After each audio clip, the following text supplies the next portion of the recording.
దేవుడి పేరు చెప్పుకుంటూ కోట్లకు పగడలెత్తిన వాళ్ళందరూ ఈ ప్రపంచంలో మనం చూస్తున్నామండి. వాళ్ళకి డబ్బు అవసరమా అండి? అలా అనుకుంటే యేసుక్రీస్తుకి ఎంత డబ్బు సంపాదించాడండి?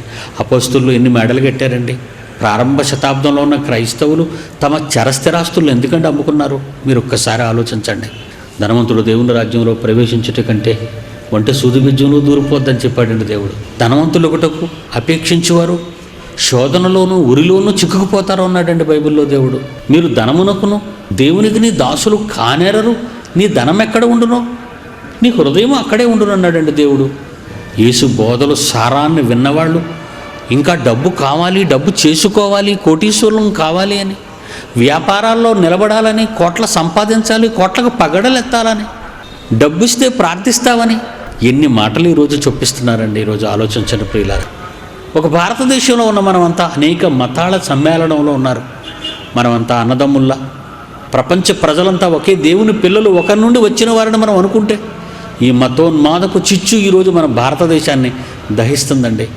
ఒక వర్గం మరొక వర్గాన్ని వెంటాడుతుందండి. ఒక వర్గం మరొక వర్గాన్ని చంపాలనుకుంటుందండి.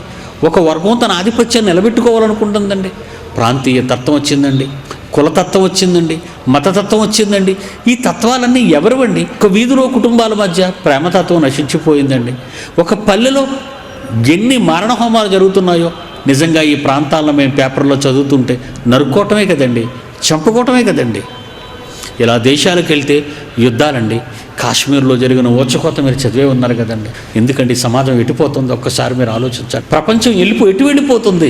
పత్రికను తిరగేస్తే ఎక్కడ చూసినా చంపుకోవటాలు, నరుక్కోవటాలు, రేప్ చేయటాలు, ద్రోహాలు, అన్యాయాలు, కబ్జాలు, మోసాలు, దగాలే కదండి. ఇది దేవుడు చెప్పిన మాట అండి. ప్రపంచ భవిష్యత్తులో చివరి దశకు వెళ్ళేసరికి ప్రపంచ పరిస్థితులన్నీ ఇలా భయంకరంగా మారిపోతాయంటున్నాడండి.